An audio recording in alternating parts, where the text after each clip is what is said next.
Assalamu alaikum, que la paix soit sur vous. Bienvenue pour une nouvelle émission sur notre chaîne MTA Français. Aujourd'hui, nous allons traiter d'un sujet au propos de M. Éric Zemmour. Si vous n'êtes pas encore abonné, n'hésitez pas à vous abonner. Si vous voulez discuter d'autres sujets autour de l'islam et l'actualité, n'hésitez pas à nous écrire sur notre adresse mail qui s'affiche à l'instant. M. Zemmour dit, et je cite, « L'islam, ça veut dire soumission. Ça nie la liberté individuelle. D'ailleurs, il n'y a aucun pays arabo-musulman qui soit une démocratie. Cela n'est pas un hasard. » Excusez-moi, monsieur Zemmour, mais vous jouez sur les peurs en se basant sur des faits biaisés. Tout d'abord, le mot islam renvoie certes à la soumission, mais aussi à la paix. Ainsi, l'islam véritable est cette religion qui enjoint ses fidèles à se soumettre à des principes de vérité afin d'établir la paix dans la société. Nous entendons souvent se soumettre à la République.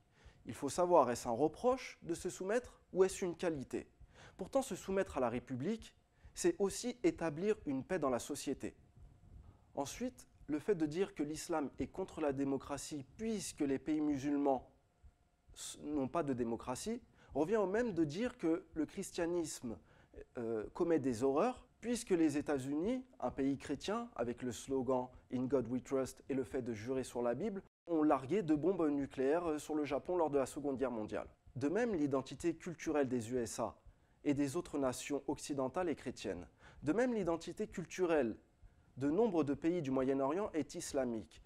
Et je dis bien l'identité culturelle et non pas cultuelle. Ces nations musulmanes qui prétendent pratiquer l'islam sont à des années-lumière de sa réelle pratique pour la bonne et simple raison qu'il y a plusieurs siècles qui nous séparent de l'époque de la révélation coranique. L'histoire est témoin que lorsque les préceptes islamiques étaient réellement pratiqués, juifs, chrétiens et musulmans pouvaient vivre en harmonie et les 8 siècles de l'Espagne musulmane prouvent cela de manière catégorique. Vous dites de plus, c'est parce que c'est l'islam qui empêche le développement de la liberté individuelle et qui fait contrôler toute la société et toute la vie des gens par la religion. La religion islamique est un système juridico-politique. Il convient de noter que le Coran prescrit seulement des détails qui sont essentiels. Il laisse donc une marge de manœuvre considérable pour le développement de la liberté individuelle et protège contre la rigidité restrictive. En effet, il met en garde contre la recherche systématique de la régulation de toutes les choses par commandement express du divin, car cela pourrait rendre le cadre rigide, inélastique et pénible. Ô vous qui croyez, ne posez pas de questions sur des choses qui, si elles vous sont révélées, vous créerez des soucis. Allah les a laissés de côté par bienveillance, et Allah est très pardonnant et indulgent. Un peuple avant vous posa des questions sur telle chose et ensuite refusa de croire. Ce qu'Allah a laissé de côté doit être conçu en accord avec les normes et les standards prescrits et en accord avec le cadre à travers la consultation mutuelle, pour répondre aux besoins quand ils devraient subvenir en gardant toujours à l'esprit que la norme générale est l'équité. En réalité, et je reprends ici les propos de Laura Vecchia Valieri, orientaliste italienne du XXe siècle, et qui fut professeure d'arabe.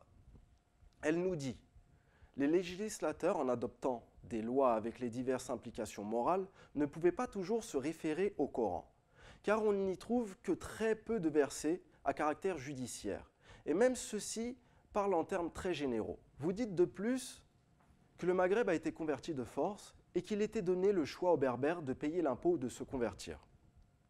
Vous dites également que l'islam reste pacifique tant qu'il est en position de faiblesse et que les musulmans qui vivent en Occident pratiquent la taqiyya, c'est-à-dire qu'ils cachent les vrais enseignements de l'islam qui, selon lui, sont par essence violents et antidémocratiques. De plus, pour vous, les musulmans préparent ce qu'ils appellent le grand remplacement. Dire de telles inepties serait risible si l'actualité n'était pas si dramatique. Il faut se rappeler que l'individu qui a fait des dizaines de victimes innocentes dans une mosquée en Nouvelle-Zélande la semaine dernière partage les mêmes fantasmes. Il est donc plus qu'essentiel de rétablir la vérité sur ces allégations. L'épée peut conquérir des terres, mais pas des cœurs. La force peut faire courber les têtes, mais pas les âmes. Et c'est bien ce que Voltaire comprit quand il dit, et je cite, « Le dogme surtout de l'unicité d'un Dieu, présenté sans mystère, est proportionné à l'intelligence humaine, rangea sous sa loi une foule de nations, et jusqu'à des Noirs dans l'Afrique et des insulaires dans l'océan Indien. » Gabriel Camp, historien français, spécialiste de l'histoire du Maghreb, nous explique dans son livre comment la Berbérie est devenue le Maghreb arabe. Pour gagner le cœur des populations dans les villes et surtout les campagnes, les missionnaires musulmans eurent recours surtout à l'exemple. Il fallait montrer à ces Maghrébins, dont la religiosité fut toujours très profonde, ce qu'était la communauté des vrais défenseurs de la foi.